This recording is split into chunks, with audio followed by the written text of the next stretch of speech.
Welcome back to Inside Politics. Our guest today is Dr. John Weil from Middle Tennessee State University. He's the Dean of the Honors College down there, also a political science professor. He's written a book on the American encyclopedia, an encyclopedia on the American flag that we've been discussing. Dr. Weil, you can't talk about the flag without talking about the national anthem, the Star-Spangled Banner. I found it interesting when I looked up the origins of that within your book. Spangled was a word at the time, was an English word, and it really had more astronomical or star-related. And the reason he used that word to entitle first his poem and then later his song was spangled was because America was looking on as a rising constellation in politics. Is that right? That's right. A new constellation, and of course, you know, the story of the Star-Spangled Banner, which, by the way, is the subject of an upcoming encyclopedia that I have.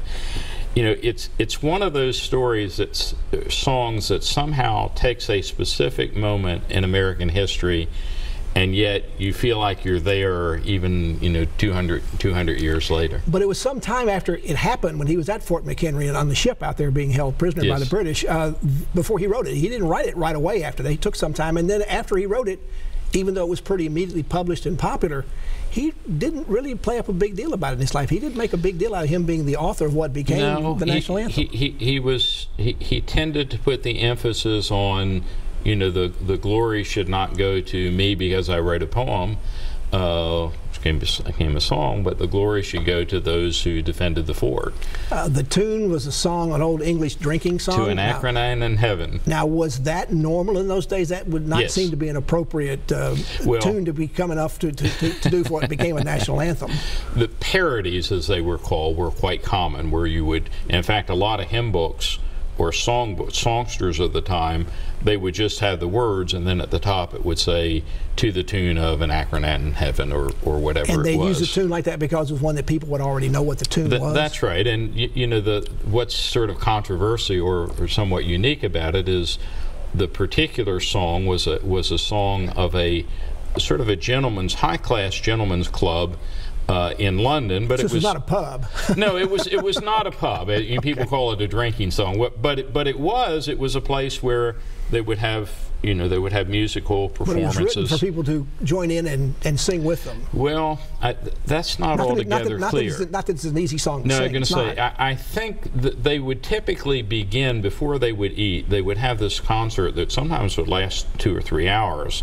And they tended to be the elite of the day, and they were people who would have known how to belt it out in a way that a football crowd sometimes cannot do. Now, we mentioned that it took several years before Key decided to set down his thoughts and write this poem. No, that's not actually correct. He wrote it almost immediately after that? He did. He when he got off the ship, he went that night to a motel there, maybe Queen's Arms, or I may be confusing it, but he writes it that night, and within 2 or 3 days it's published. Why did it take until 1931 before it became the national anthem? That's when Congress designated. Well, there were a lot of rivals, and of course some tunes have since come up that, had they been available, maybe we would have done it. But you know, certainly America, you know, was one of them. Columbia, Gem of the Ocean, there were several like that.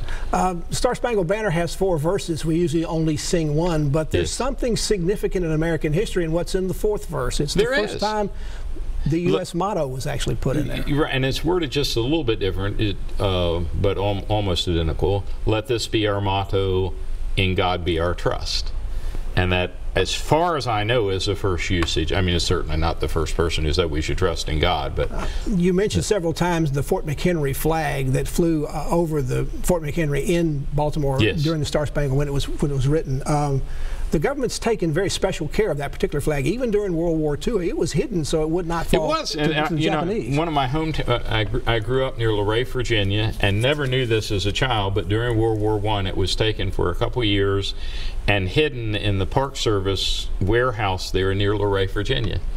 In looking through your encyclopedia, there seem to be close to 30 special flags. What is it about the American flag? It hasn't changed all that much over the years, but we have these special flags that we designate to be preserved and honored. Well, again, often they're associated, there's some flags, for example, associated with Lincoln's assassination. The Old Glory flag that we just talked about. There are others, you know, usually connected to, well, Iwo Jima probably is the best known, not so much the flag, but the photograph. Let's also talk a little bit before we close about the Pledge of Allegiance. I found it odd that the move to have a Pledge of Allegiance actually came as a part of a celebration for the 400th anniversary of Columbus landing in America. Yes. Columbus Day as a holiday has really fallen out of favor, and that's kind of an oddity now, isn't it? That it came has, up that way? although, you know, at the time it sort of worked pretty well, because one of the primary reasons for the adoption of the pledge seems to be a concern about socializing immigrants. It helped with assimilation. It did, and this, you know, this was a way of doing that. A lot of court cases about this. In some cases, right before the Second World War, the court decided that they would upheld laws in some states that people who didn't salute the flag or say the Pledge of Allegiance could be prosecuted.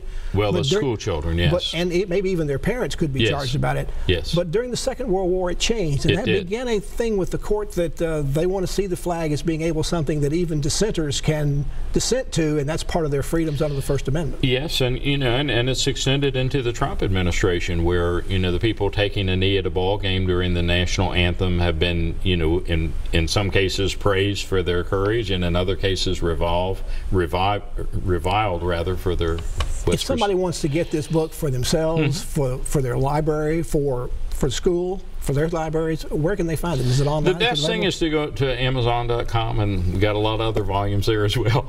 So do you get a good response to it? I mean, I suspect people are learning a lot they never knew about that. They are, and again, it's, you know, the book, it's an encyclopedia, so most people don't read through it, but particularly if you're a school teacher or a librarian. Dr. Val, thank you very much. Thank you. Interesting book. Thank you very much.